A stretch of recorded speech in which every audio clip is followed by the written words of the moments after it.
우리는 하나님을 믿습니다.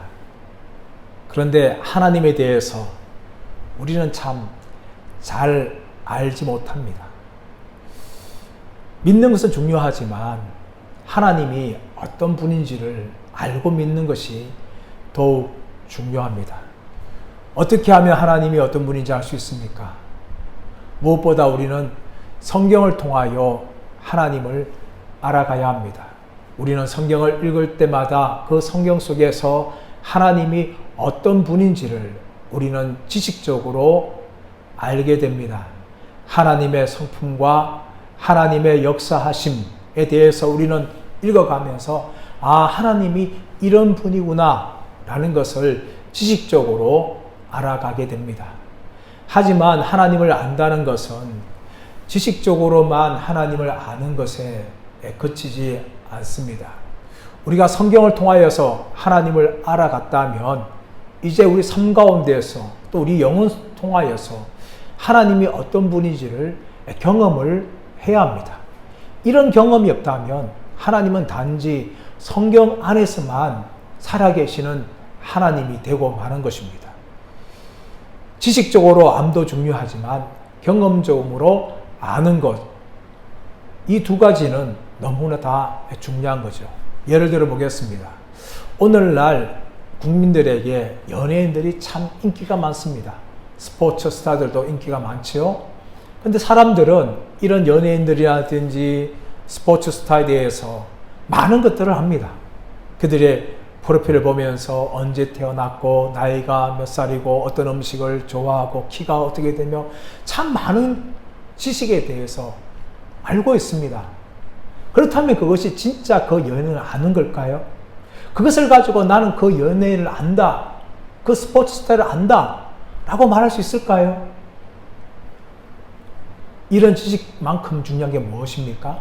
그 연예인과 1대1 만나서 정말 그 연예인이 나를 알고 내가 그 연예인을 아는 것은 중요한 것이죠. 이것이 바로 진짜 아는 겁니다. 단지 그 연예인 관한 것을 아는 것이 아니라 그 연예인을 아는 것이 진짜 아는 것이죠. 하나님에 대해서도 마찬가지입니다. 우리는 하나님에 관해서 하나님에 대해서 알아가야 합니다. 지식적으로 하나님이 어떤 분인지를 알아가야 돼요. 그러나 이것 갖고는 안 됩니다. 하나님을 내 삶 가운데 또 내 영혼을 통하여서 경험하고 알아서 우리는 하나님에 관해서만 알 뿐이 아니라 하나님을 아는 그런 사람들이 되어야 될 줄 믿습니다. 그런데 이렇게 하나님을 아는 것만으로 부족합니다. 우리 삶 속에서 역사하시는 그 하나님을 인하여서 내가 그 하나님 앞에서 어떻게 살아가며 어떤 가치관을 가지고 있고 어떤 말을 하면서 살아가는 이 삶과 연결되지 않는다면 그 모든 지식들은 어쩌면 올바른 지식이 아닙니다. 우리가 정말 하나님에 대해서 알고 하나님을 안다면 우리의 삶도 그 하나님을 아는 것에서 영향을 받을 수밖에 없습니다. 하나님에 대한 지식과 우리의 삶은 결코 떨어질 수 없는 동일하게 연결되어지고 하나로 묶여져서 가야 하는 것입니다. 오늘 본문의 말씀은 우리에게 그것을 알려주고 있어요. 하나님이 어떤 분인지를 알려주시며 그 하나님을 아는 사람들은 어떻게 살아가야 하는지를 우리에게 말씀하고 있습니다. 여러분 1절 말씀 보시면 하나님이 어떤 분이라고 말씀하십니까? 하나님은 기억하시는 하나님이라고 말씀합니다. 1절 말씀 보겠습니다.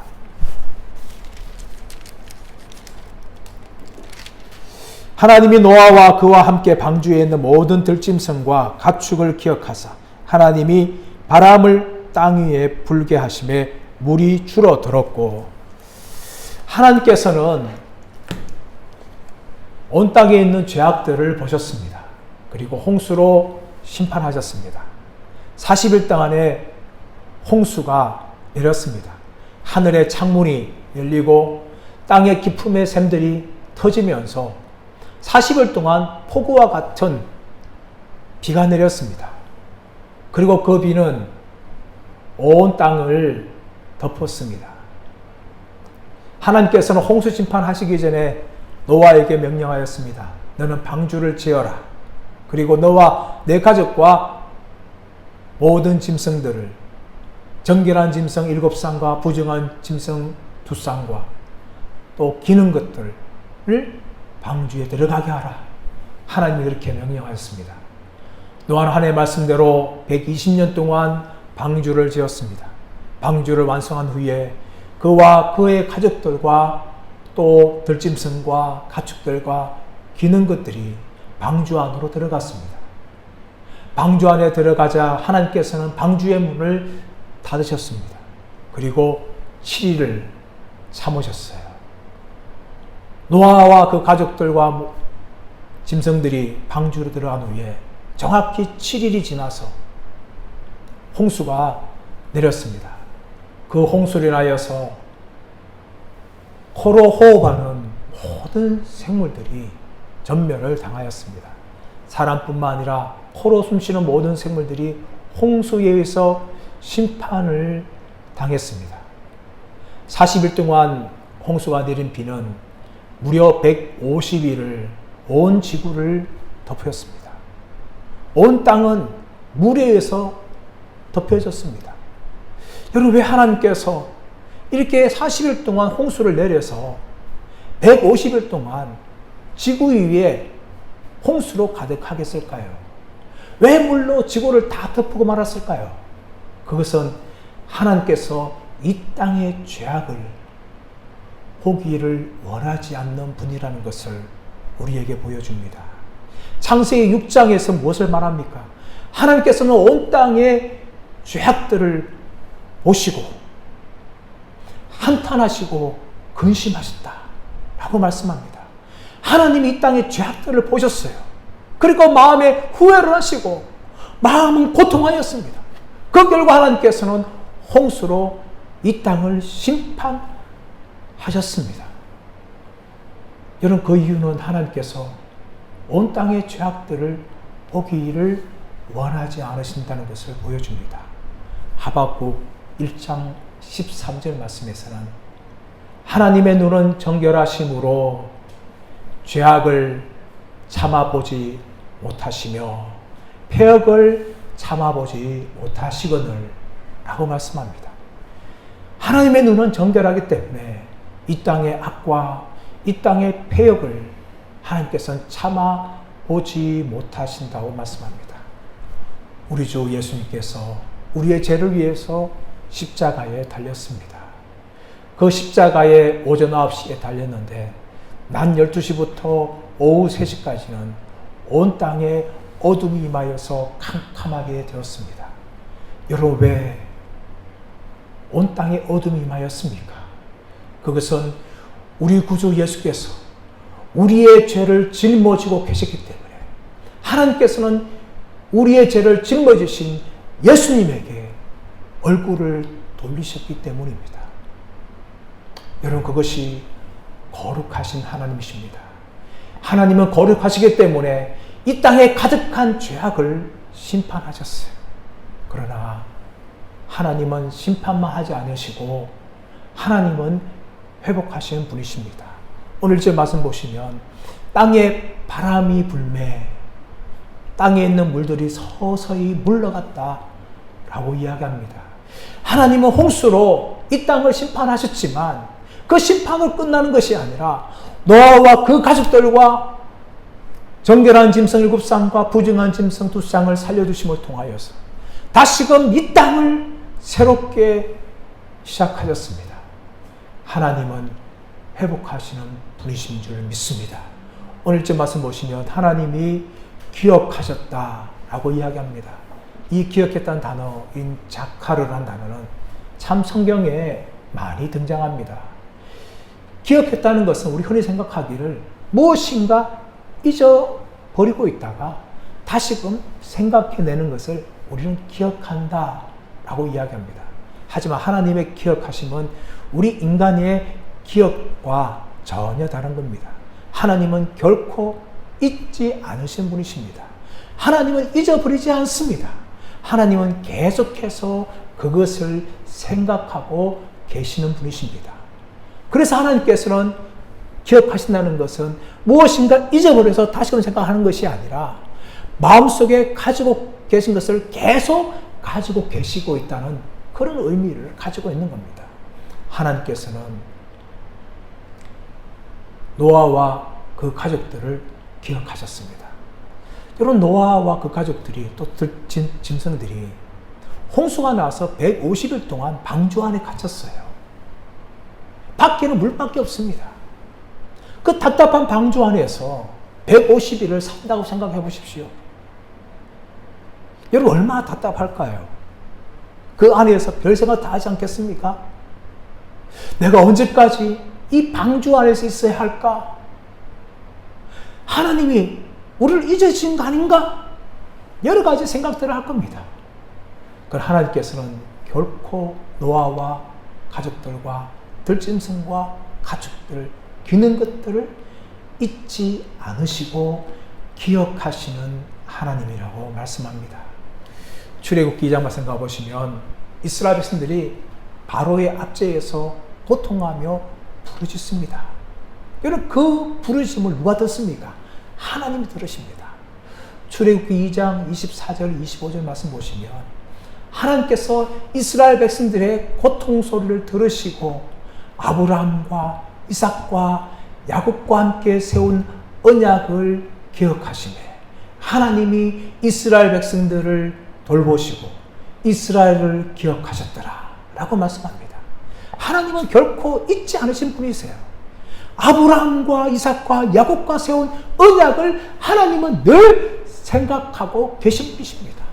그래서 하나님께서는 이스라엘 백성들을 바로의 압제에서 건져주시고 그들을 해방시켜 주셨습니다. 오늘 마찬가지입니다.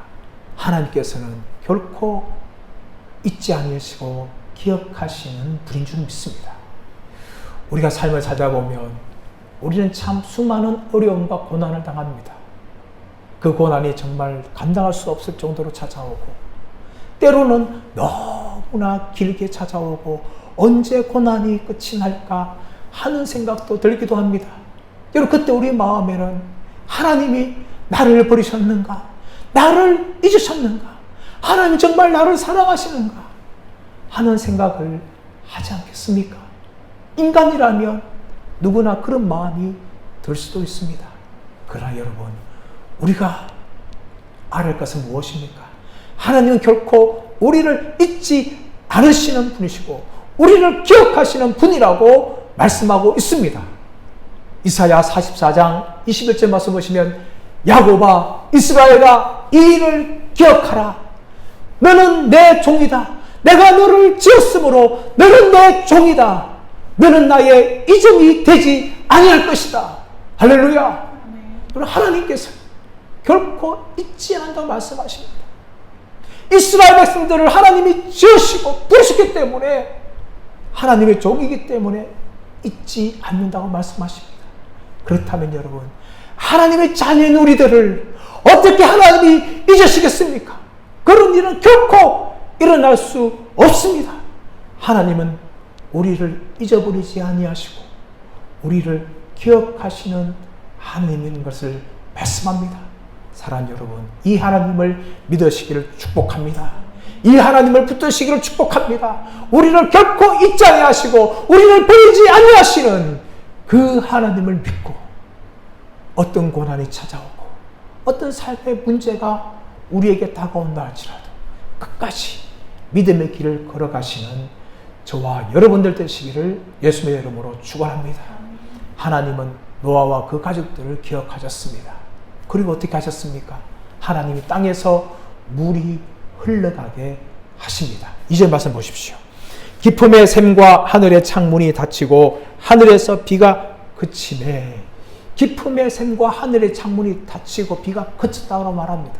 여러분, 2절 말씀은요, 홍수가 일어날 때와 거의 정반대의 모습을 보여주고 있어요. 여러분, 홍수가 날 때 어떻게 되었습니까? 땅에 있는 깊음의 샘이 터지고 하늘의 창문이 열려서 비가 쏟아졌어요. 그리고 비가 계속 내렸죠. 근데 오늘 2절 말씀에서는 기품의 샘과 하늘의 창문이 닫히고 비가 그쳤다라고 말씀합니다. 하나님은 홍수의 시작도 하셨고 이렇게 홍수의 마침도 하고 계십니다. 여러분, 이것은 하나님이 어떤 분이라고 말씀하십니까? 하나님은 홍수의 시작과 홍수의 마침을 하시듯이 역사의 시작을 여셨소. 태초에 천지를 창조하시니라. 누가 창조하셨습니까? 하나님이 천지를 창조하심을 통하여 역사를 시작했습니다. 그리고 그 역사는 우리 주 예수 그리스도께서 이 땅에 다시 오심을 통하여 역사가 완성되어집니다. 하나님께서는 알파와 오메가시며 역사의 시작과 역사의 끝이 되신 줄 믿습니다. 그러므로 예수님께서는 요한계시록 3장 7절에서 빌라델비아 교회를 향하여 무엇을 말합니까? 거룩하고 진실하사 다윗의 열쇠를 가지시니 곧 열면 닫을 자가 없고 닫으면 열 자가 없는 그가 이러시되 라고 말씀하십니다. 우리 주 예수 그리스도께서는 바로 역사의 주관자이심을 이야기합니다. 오늘 말씀에서도 하나님께서 홍수의 시작과 홍수의 끝을 하시듯이 역사의 주관자이심을 이야기하십니다. 이렇게 하나님께서 하늘의 창문을 닫고 기품의 샘을 닫을 때에 이제 바람이 불게 하셔서 땅에서 물이 흘러가게 하십니다. 3절 말씀 보십시오. 물이 땅에서 물러가고 점점 물러가서 150일 후에 줄어들고. 여러분, 땅에서 물이 물러갔어요. 또 물러갔어요. 그런데 이 물이 얼마 동안 지구에 계속해서 있습니까? 150일까지 있습니다. 150일 후에 줄어들었다라고 이야기합니다. 홍수는 40일 동안 내려서 150일 동안 땅에 가득하였고 무려 1년 가까이 홍수가 지구를 덮었습니다. 40일이란 짧은 시간에 비가 왔지만 그 비는 1년 가까이 지구를 덮고 있었습니다. 여러분, 이것은 우리의 죄악들이 얼마나 큰 영향력을 가지고 오는지, 어떤 결과를 가져온지를 보여주고 있습니다. 몇 주 전에 서울, 경기도, 또 강원도 일대에 하룻밤 사이에 140mm가 오고 또 400mm가 오는 폭우가 쏟아졌어요. 그로 인해 많은 피해가 입었죠.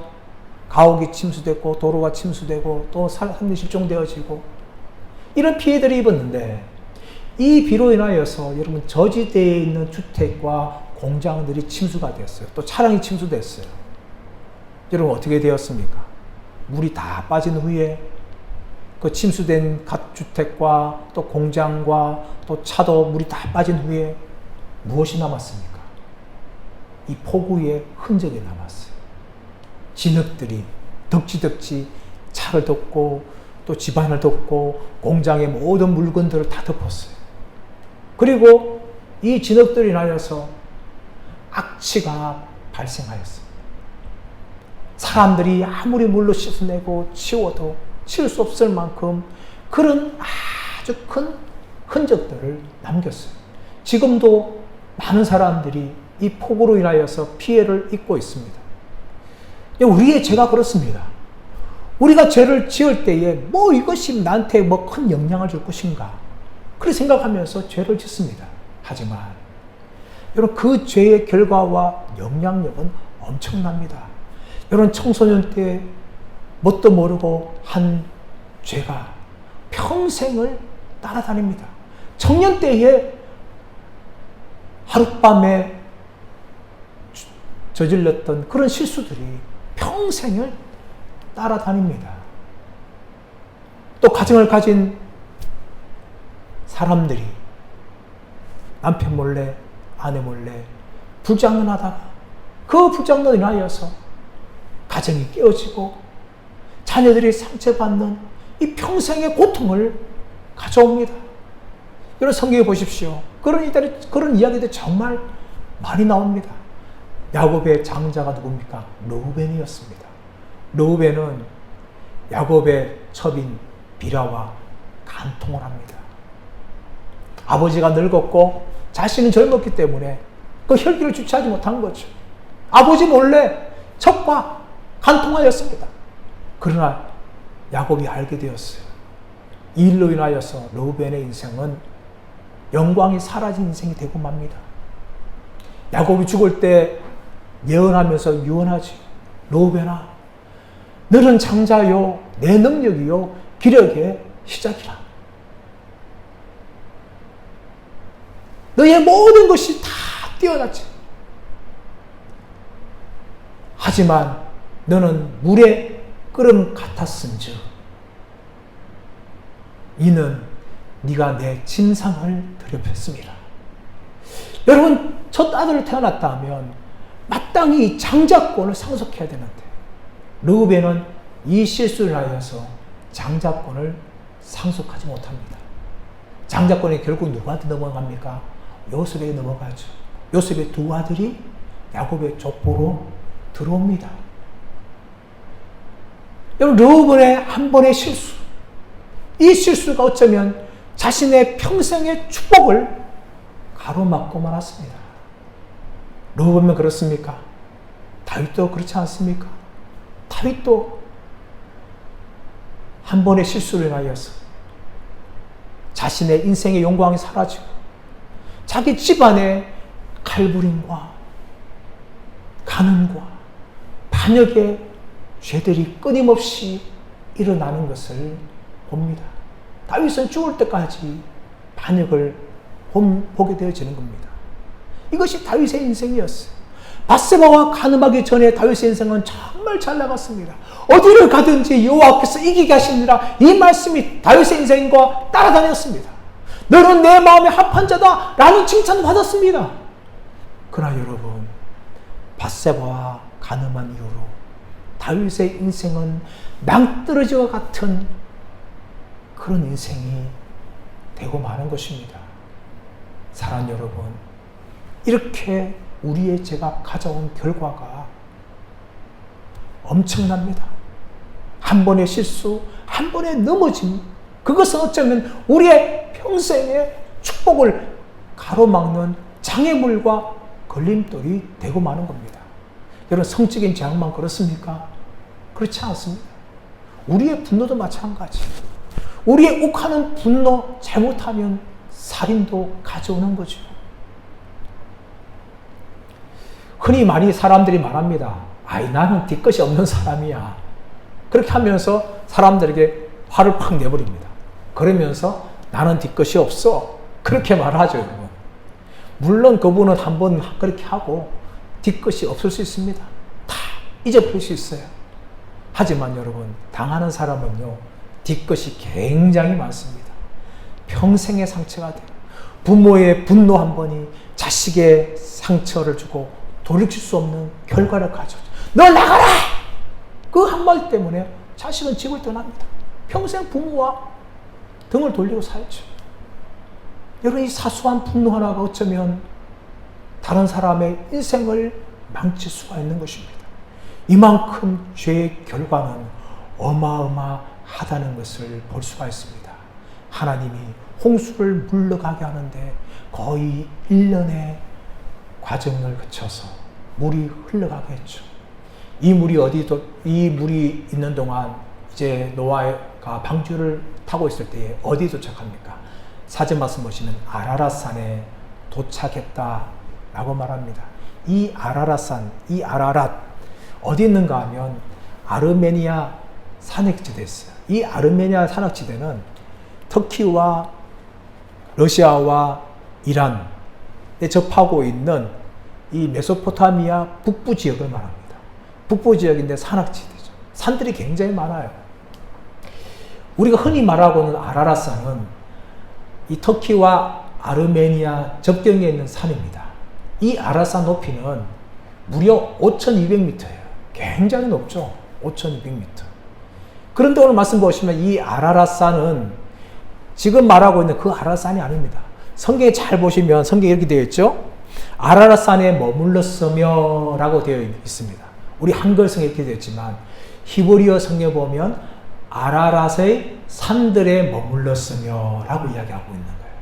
흔히 말하고 있는 아라랏산이 아니라 이 아라랏에 있는 많은 산들, 그 산들 중에 하나에 머물렀다라고 이야기하고, 이 머물렀던 단어가 이 노아와 어근이 같습니다. 노아가 어떤 쉼, 안식 이런 의미를 가지고 있지 않습니까? 이제 방주가 아라산에 머물렀음 통하여 떠다니는 이것들이 이제 멈추게 되었어요. 그리고 5절 말씀 보시면 물이 점점 줄어들어서 열째 달 곧 그 달 초하룻날에 산들의 봉우리가 보였더라라고 이야기하죠. 10월 1일 날 산들의 봉우리, 이 아라산 높은 산들보다 이 작은 산들의 봉우리가 보였다는 것을 성경은 이렇게 이야기하고 있습니다. 여기 이렇게 노아 방주가 이제 멈추었습니다. 여러분, 이때에 우리는 무엇을 알 수 있습니까? 하나님은 우리를 기억하시는 하나님이시며, 그리고 우리를 회복해 주시는 분이라는 것을 말씀합니다. 우리가 혹시라도 죄를 범하여서 우리의 손으로 상처를 지을 수 없고 결과를 지을 수 없다 할지라도 하나님은 완벽한 지우개를 가지고 계셔가지고 우리의 죄의 결과, 죄의 상처까지도 하나님께서는 회복해 주시고 씻어주는 분이라는 것을 믿으시길 간절히 바랍니다. 우리가 죄로 인해서 실패할 수밖에 없지만 하나님은 결코 우리를 죄로 말미암아 실패하는 인생으로 두지 않으신다는 거예요. 여러분, 이것이 얼마나 감사합니까? 우리는 평생 살아가면서 참 수많은 죄를 짓고 또 그 죄로 인하여서 많은 상처를 안고 살아갑니다. 그러나 하나님께서는 우리가 그 상처 가운데서 완전히 망하도록 버려두지 않으시고 우리의 상처를 씻어주시고 우리의 상처를 회복하여 주시고 고쳐주는 분인 것을 믿으시길 바랍니다. 이 하나님 믿을 때에 그렇다면 우리가 어떻게 살아가야 할까요? 6절부터 12절 말씀 보시면 이 두 마리의 새가 등장합니다. 하나는 까마귀가 등장하고 하나는 비둘기가 등장하죠. 6절, 7절 말씀 보시면 노아가 아라산에 도착하고 또 작은 산봉우리가 보일 때에 까마귀를 창문을 열고 내보냅니다. 그래서 까마귀가 물 사이로 왕래하죠. 돌아오지 않습니다. 그래서 노아가 어떻게 합니까? 다시금 비둘기를 보냅니다. 비둘기 보내자 비둘기는 물 사이를 다니다가 머물 곳이 없어서 다시금 방주에 노아의 손으로 돌아오죠. 노아가 7일을 기다렸다가 다시금 비둘기를 내보냅니다. 그래서 이번에는 비둘기가 감람나무 새잎사귀를 물고 옵니다. 노아는 물이 점점 마르고 있구나를 알고 있었어요. 그리고 또다시 7일 후에 비둘기를 내보내니까 비둘기가 정착할 곳을 찾았는지 노아의 손으로 방주 안으로 돌아오지 않았습니다. 여러분, 이 까마귀와 이 비둘기의 모습은 오늘날 우리들의 자화상과 우리들의 모습이라는 것을 우리가 알 수 있어요. 여러분, 노아가 까마귀를 내보냈을 때에 까마귀는 물 사이를 왕래하면서 노아에게 돌아오지 않았습니다. 이런 모습은 하나님이 주인이 아니라 자신이 주인이 되어서 마음대로 살아가는 사람들의 모습을 보여주는 것입니다. 그리고 더 나아가서 이 까마귀의 모습은 세상의 좋은 것에 취하여서 그것을 먹고 마시며 살아가는 사람들의 죄악된 모습을 보여주고 있는 거죠. 여러분, 까마귀가 왜 안 돌아왔을까요? 까마귀가 슈퍼힘을 가지고 계속해서 날아다녔을까요? 아닙니다, 여러분. 까마귀도 날다가 지쳤을 거예요. 그렇다면 어디에 내렸을까요? 까마귀 바로 물에 떠다니는 시신들, 사람들의 시신과 짐승의 시체들 위에 앉았다는 거예요. 그리고 그것을 양식 삼아서 먹었다는 것을 알 수가 있는 것입니다. 그래서 까마귀는 돌아오지 않은 거죠. 마치 사람들이 하나님이 주시는 영의 양식을 먹는 것이 아니라 세상이 주는 쾌락과 즐거움을 양식을 삼아서 그렇게 살아가는 모습이 바로 이 까마귀의 모습과 똑같은 것입니다. 안타깝게도 이런 까마귀 같은 사람들이 교회 안에도 존재할 수가 있는 것입니다. 교회는 나오고 출석은 하고 또 직분은 받았지만 여전히 하나님이 자신의 주인이 되는 것이 아니라 자기가 주인이 되어서 자기가 필요할 때만 기도하고 하나님을 믿는 사람들은 바로 이 까마귀와 같은 사람들입니다. 그리고 하나님이 주시는 이 영의 양식, 하나님의 은혜를 먹고 살아가는 것이 아니라 적당히 교회에서 주는 설교를 듣고 또 성경을 읽다가 세상에 주는 쾌락과 즐거움을 맛보면서 세상에 심취하여 살아가는 사람들, 교회 안에 존재하고 있는 까마귀와 같은 사람들입니다. 이런 성경에도 이 까마귀가 있다는 것을 보여주고 있지 않습니까? 바로 롯입니다. 롯은 믿음의 사람 아브라함과 함께 갈대온을 떠나고 가나안 땅에 들어왔어요. 그리고 함께 애굽 땅에 내려갔다가 롯도 큰 부자가 됩니다. 그런데 롯의 가축도 많고 아브라함의 가축이 많아서 싸움이 나지 않습니까? 아브라함이 롯에게 제안합니다. 롯아, 너는 내 혈육이지만 이제 헤어질 때가 된 것 같구나. 네가 우하면 내가 자하고 네가 자하면 내가 우하겠다. 아브라함이 말합니다. 그때 롯이 눈을 들어서 무엇을 봅니까? 소돔과 고모라의 물이 넉넉하고 풍요로운 것을 바라봅니다. 삼촌을 부리고 그는 바로 소돔과 고모라 땅으로 옮깁니다. 그곳에서 정착합니다. 어쩌면 그곳에 유지가 되었을 수도 있습니다. 그 땅의 풍요를 맛보고 동시에 그 땅의 음란함에 젖으면서 하나님을 믿는 백성이지만 세상과 똑같은 모습으로 그렇게 살아갑니다. 그러다가 결국은 소돔과 고모라 심판 때에 아브라함의 중보 기도로 말미암아 겨우 목숨을 건지고 맙니다.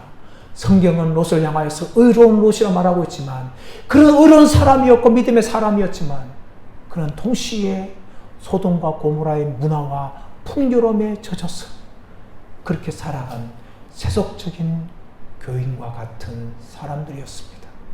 여러분, 이런 사람들이 있는가 하면 비둘기와 같은 사람들이 있죠. 비둘기를 처음 내놓았을 때에 비둘기는 하늘을 날다가 발 붙일 곳을 찾지 못하고 그는 다시 노아의 손으로 들어왔습니다. 일주일 후에 다시금 노아가 내놓았을 때에 감람나무 새 잎사귀를 가지고 물이 어느 정도 말랐다는 것을 노아에게 알려줍니다. 그리고 또 일주일 후에 내놓았을 때 물이 거의 말랐으니까 이제 비둘기는 다시금 돌아오지 않았습니다. 그래서 노아가 이제 거의 물이 말랐구나 라는 것을 알 수가 있었습니다. 이 비둘기는 자신이 인생의 주인이 아니라 바로 하나님이 자신의 주인임을 알고 살아갑니다. 그리고 자기를 위해 살아가는 것이 아니라 자신에게 부여된 사명을 위해서 살아가는 사람들입니다. 그리고 세상을 살아가다가 그들은 세상의 풍요로움과 세상의 즐거움을 양식을 삼는 것이 아니라 하나님 주시는 영적인 양식과 말씀을 양식으로 삼고 은혜를 양식으로 삼고 그렇게 살아갑니다. 세상에 먹는 것에 즐기지 않습니다. 일주일이 되면 또다시 교회에 와서 예배를 드리며 자신의 영혼을 말씀으로 채우고 은혜를 채우면서 세상으로 나아갑니다. 그리고 그 세상 속에서 자신을 위해 살아가는 것이 아니라 하나님이 자신에게 맡긴 그 사명을 위해서 살아가는 사람들이 여전히 교회 안에 비둘기처럼 그렇게 존재하는 성도들입니다. 사랑 여러분, 그렇다면 저는 저와 여러분에게 묻기를 원합니다. 저와 여러분은 어디에 속해 있는 사람들입니까? 까마귀과입니까? 아니면 비둘기과입니까? 많은 사람들이 세상에는 까마귀처럼 살다가 주일이 되면 비둘기라고 돌아오게 합니다. 여러분, 그것은 옳지 않습니다. 까마귀든지 비둘기든지 우리는 분명히 선택하며 살아가야 됩니다. 검은색이든지 흰색이든지 선택해야 돼요. 회색지대로 존재하면서 적당하게 세상에서는 세상 사람처럼 살고 교회에 오면은 교인들처럼 살아가는 모습은 하나님이 결코 기뻐하지 않습니다. 뜨겁든지 차든지 해야 되는 거예요. 요한계시록 3장 16절 말씀 보시면 라오디게아 교회를 향하여서 예수님이 무엇을 말합니까? 너는 찼든지 너는 뜨겁든지 알아. 네가 미지근하여서 내가 먹을 수 없어서 내 입에서 너를 토하여 버리리라. 예수님께서 라오디게아 교회를 향하여 책망하셨습니다. 오늘날 우리가 까마귀와 같다면 예수님이 우리를 향하여 그렇게 책망할 것입니다.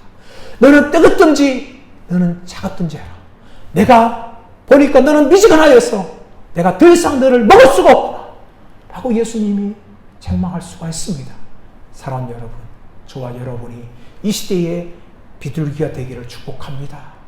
비둘기가 되어서 철저하게 예수께서 나의 주인이 되시고 주인 되신 예수를 위해 살고 나를 위해 사는 것이 아니라 나에게 주신 사명을 감당하며 살며 세상의 즐거움과 풍요로움 속에 사는 것이 아니라 그 세상 속에서 하나님의 말씀과 주신 은혜로 승리하며 살아가시는 저와 여러분들 모두가 되시기를 예수님의 이름으로 축원합니다.